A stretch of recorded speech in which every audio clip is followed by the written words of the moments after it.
Hi everyone, I welcome you all again in a new day with some new things from our The Hindu newspaper issue of today.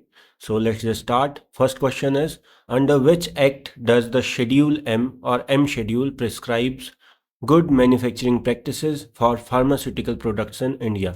So आपको पता है अभी recently वो cough syrup का case आया है जिसमें आपका काफ़ी सारे बच्चों की जो है जान गई है, तो उससे रिलेटेड ये चीज़ अभी आज न्यूज़ में थी जिसमें आपको ये पता होना चाहिए कि कैसे सरकार इस चीज़ को लेके और ज़्यादा अथॉरिटीज़ जो हैं इस चीज़ को लेके, जो आपका ड्रग अथॉरिटीज़ हैं वो सारी ड्रग कंट्रोल या क्वालिटी कंट्रोल फ्रेमवर्क इन सब चीज़ों को लेके और ज़्यादा कंसर्न हो चुकी है। तो उन्होंने काफ़ी सारे नए जो हैं आपका नॉर्म्स हैं, कंप्लाइंस नॉर्म्स, उनको मतलब इनके जो भी ड्रग्स होते हैं, जो भी इंडिया में प्रोड्यूस होते हैं लोकल प्रोड्यूसर्स, उनको जो है वो सारा एक क्वालिटी कंट्रोल फ्रेमवर्क कि आपको ये क्वालिटी ड्रग्स की मेंटेन करनी है, इस हिसाब से उनको प्रोड्यूस करना है।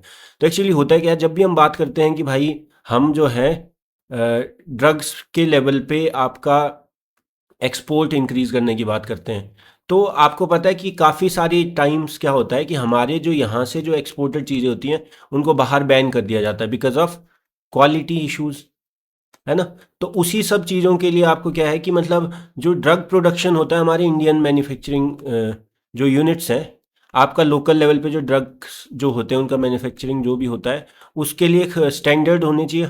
स्टैंडर्ड मतलब कि आपका जो वो प्रोडक्शन यूनिट्स है, वो मैन्युफैक्चरिंग यूनिट्स है, ऐसे कुछ सर्टेन नॉर्म्स को आपका फुलफिल करें जिससे आपका क्या हो, ड्रग्स की क्वालिटी मेंटेन रहे, ड्रग्स के प्रोडक्शन में कोई भी क्वालिटी का कॉम्प्रोमाइज़ ना हो, है ना। जैसे आपको पता है जो अभी कप सिरप वाला केस आया उसमें क्या हुआ है कि आपका डाईइथाइलिन ग्लाइकोल यूज़ हुआ था, मतलब जो आपका जिसको हम यूज़ करते हैं हाई विस्कोसिटी, और इवन जो आपका जैसे पैरासीटामोल वगैरह है, इनमें आपका जो स्वीटनिंग एजेंट होता है उसकी तरह, बट उसका एक प्रिस्क्राइब्ड लिमिट से अगर ऊपर हो जाए तो वो हार्मफुल हो सकता है। वैसे ही सेम आपका जैसे सैनिटाइजर्स हो गए, आपका मान लो काफ़ी सारे ड्रग्स में अल्कोहल यूज़ होता है, तो वो सारी चीज़ें क्या होती हैं आपका, अगर एक उनका क्वालिटी चेक ना हो तो क्या होगा, आपका इशू होता है। तो इसी के लिए क्या है, एक आपका एक एक्ट है जो इन सब चीज़ों को रेगुलेट करता है, ड्रग मैन्युफैक्चरिंग को। तो आपका पता है drug and cosmetics act of 1940, ये मेन एक्ट है जिसके अंडर आपका सारी चीज़ें रेगुलेट होती हैं ड्रग्स से रिलेटेड, फार्मास्यूटिकल इंडस्ट्री से रिलेटेड। तो इसी में एक शेड्यूल है, शेड्यूल एम। आपको पता होता है ना कि देखो आर्टिकल होते हैं, शेड्यूल होते हैं, एक्ट होता है, ये सारी चीज़ आपको पता होंगी, प्रोविजियो होते हैं। तो शेड्यूल जैसे आपका शेड्यूल 10 ओरिजिनल कॉन्स्टिट्यूशन, वैसे किसी एक्ट में कोई स्पेसिफिक शेड्यूल है जिसमें कुछ दिया होता है, मतलब तो शेड्यूल एम में स्पेसिफिक सेट ऑफ नॉर्म्स है, किसके लिए, जो मैन्युफैक्चरर्स हैं उनके लिए, कि भाई आप जब मैन्युफैक्चरिंग करते हो ड्रग्स की लोकल आपका इंडियन लेवल पे, तो आप उनको एक एटलीस्ट एक मिनिमम जो है इन नॉर्म्स को फुलफिल करके मैन्युफैक्चरिंग करें, मतलब कि कंप्लाई करें इन नॉर्म्स के साथ, ठीक है। तो ये क्या है, under which act does the schedule M prescribes good manufacturing practices. तो एम शेड्यूल या शेड्यूल एम में क्या है, वो नॉर्म्स है जिससे हम इंश्योर करते हैं कि मैन्युफैक्चरिंग जो हो, वो मैन्युफैक्चरिंग प्रैक्टिसेस जो हैं लोकल लेवल पे वो मतलब गुड हों, वो एक मिनिमम स्टैंडर्ड से ऊपर हों, तो उसको बोलते हैं गुड मैन्युफैक्चरिंग प्रैक्टिसेस, है ना। तो वो ये एक्चुअल में किस एक्ट का पार्ट है, मैंने अभी बताया drug and cosmetics act of 1940, है ना। एक्चुअल में तो ये आपका शेड्यूल एम लाया, देखो पार्ट इसका है लेकिन लाया गया था ये जब आपका 1945 में रूल्स लाए गए थे, बट अगर पार्ट की बात करूं तो हाँ, ओरिजिनल एक्ट यही है, drugs and cosmetics act of 1940, है ना। ये क्या करता है, शेड्यूल एम आपका गुड मैन्युफैक्चरिंग प्रैक्टिसेस जो है वो आपको मतलब एक सर्टेन सेट ऑफ नॉर्म्स देता है, जो भी आपका लोकल फार्मा प्रोड्यूसिंग इंडस्ट्रीज हैं, कि भाई आप एटलीस्ट इन नॉर्म्स को फुलफिल करें, है ना। तो उसको बोलते हैं शेड्यूल एम, है ना। Next is which of the following is true regarding euthanasia in India. तो इंडिया में यूथेनेशिया क्या होता है, आपने देखा काफ़ी सारे टाइम्स क्या होता है, काफ़ी सारे लोग ऐसे होते हैं जिनकी जो, अगर वो किसी ऐसे डिजीज़ से मतलब आपका अफेक्टेड हैं जिसका कोई सॉल्यूशन नहीं है, जिसका कोई क्योर नहीं है, और मतलब ऐसे होता है जैसे कैंसर में होता है, अगर मान लो मतलब बिल्कुल टर्मिनल कैंसर है ना, तो आपका क्या होता है, काफ़ी सारी ऐसी डिजीज़ होती हैं जिससे क्या होता है, मतलब आपका इंसान को बोल दिया जाता है कि भाई मतलब इसका कोई क्योर नहीं है, आप बस अपना मतलब जब तक ठीक है तब तक जीते रहिए, वैसा कुछ।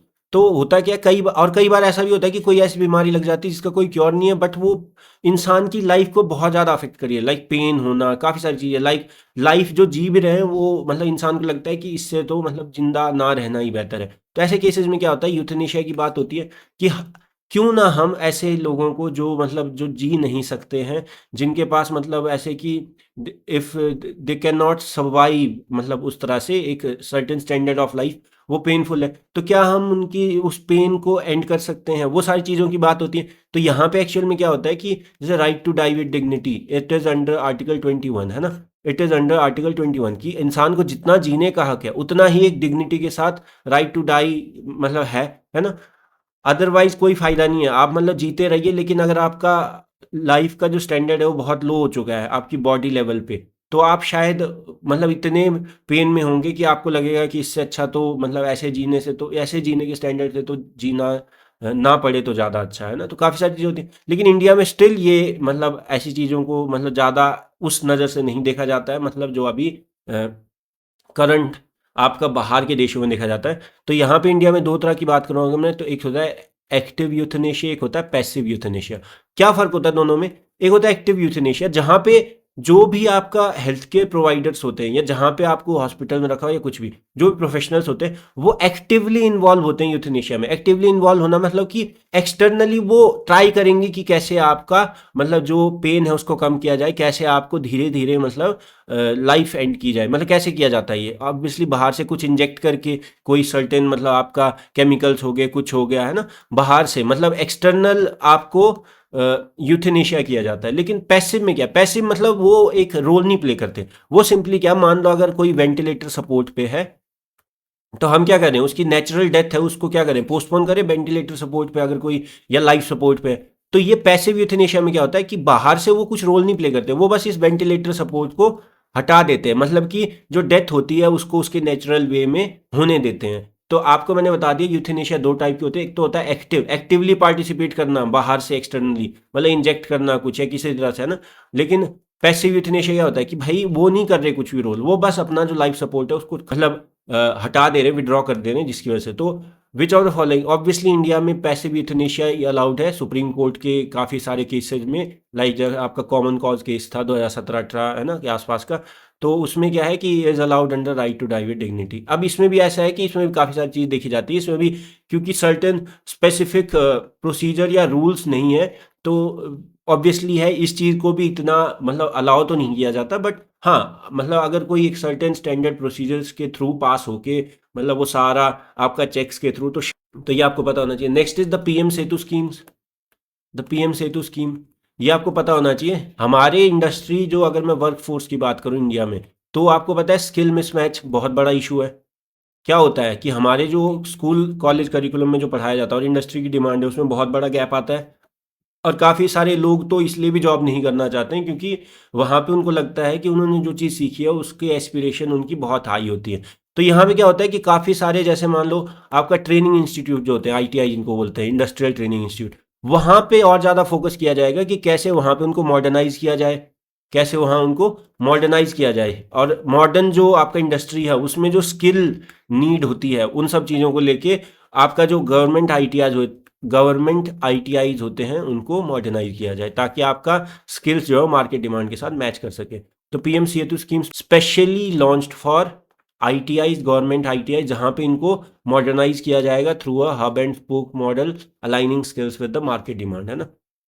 नेक्स्ट इज द पीएम धन धान्य कृषि योजना, है ना, द पीएम धन धान्य कृषि योजना। इसमें कुछ नहीं है, इसमें ऐसे डिस्ट्रिक्ट्स, ऐसे 100 डिस्ट्रिक्ट्स को आइडेंटिफाई किया जाएगा जहां पे आपका एक सर्टेन यील्ड जो होती है, क्रॉप यील्ड या क्रॉप साइकिल, वो सब जो फैक्टर्स है वो काफ़ी लो है, मतलब एवरेज से लो है, कि मतलब वहां पे ना एक फार्म प्रोडक्टिविटी बहुत कम है। तो वहां पे एफर्ट्स किए जाएंगे, मॉडर्न एफर्ट्स किए जाएंगे, मॉडर्न प्रैक्टिसेस होती हैं जो आपका है ना फार्म प्रोडक्टिविटी को आपका बूस्ट करने के लिए, वो सारा किया जाएगा ताकि वहां पे वो जो है एक अबव एवरेज लाया जा सके इन सब चीज़ों को, है ना। तो developing 100 aspirational agricultural districts for productivity and prosperity, है ना। तो फार्म प्रोडक्टिविटी है उसको इंक्रीज करने के लिए 100 ऐसे जिले आइडेंटिफाई किए जाएंगे जहां पे फिर फार्म प्रोडक्टिविटी को बढ़ाने के लिए काफ़ी सारी मॉडर्न प्रैक्टिसेस की जाएंगी, ना। तो next is the Namchik Namphuk coal block. तो ये आपको पता होना चाहिए, अरुणाचल प्रदेश में, ये कहाँ पे है, अरुणाचल प्रदेश में। और क्यों इंपॉर्टेंट है, because it is Arunachal Pradesh की first commercial coal mine, commercial coal mine पहली इस स्टेट की, है ना। तो आपको पता होना चाहिए नामचिक, नामफुक, कोल ब्लॉक, है ना। Next the PM east, PM east 2015 में पीएम ईस्ट विजन आपको पता होना चाहिए। ईस्ट मतलब कि देखो यहाँ पे कुछ ये यहाँ पे ना एक्रोनियम है, देखो ई से क्या होता है, ई से एम्पावर, ए से एक्ट, एस से स्ट्रेंथन, टी से ट्रांसफॉर्म, और ये स्पेसिफिकली फोकस्ड है नॉर्थ ईस्टर्न स्टेट्स पे, ताकि आपका इन सारे 4 फैक्टर्स को एम्पावर करना, नॉर्थ ईस्ट स्टेट्स को एक्ट करना खुद से, मतलब सरकार मतलब आपका एक्टिवली एक्ट करे नॉर्थ ईस्ट के डेवलपमेंट की तरफ को, स्ट्रेंथन करना नॉर्थ ईस्ट की डेवलपमेंट में जो भी आपका इंफ्रास्ट्रक्चर स्ट्रेंथन करना, एडमिनिस्ट्रेशन स्ट्रेंथन करना, या फिर आपका जो कोऑपरेशन है उसको स्ट्रेंथन करना, ट्रांसफॉर्म करना, अप्रोचेज ट्रांसफॉर्म करना, सारी चीज़ें है ना।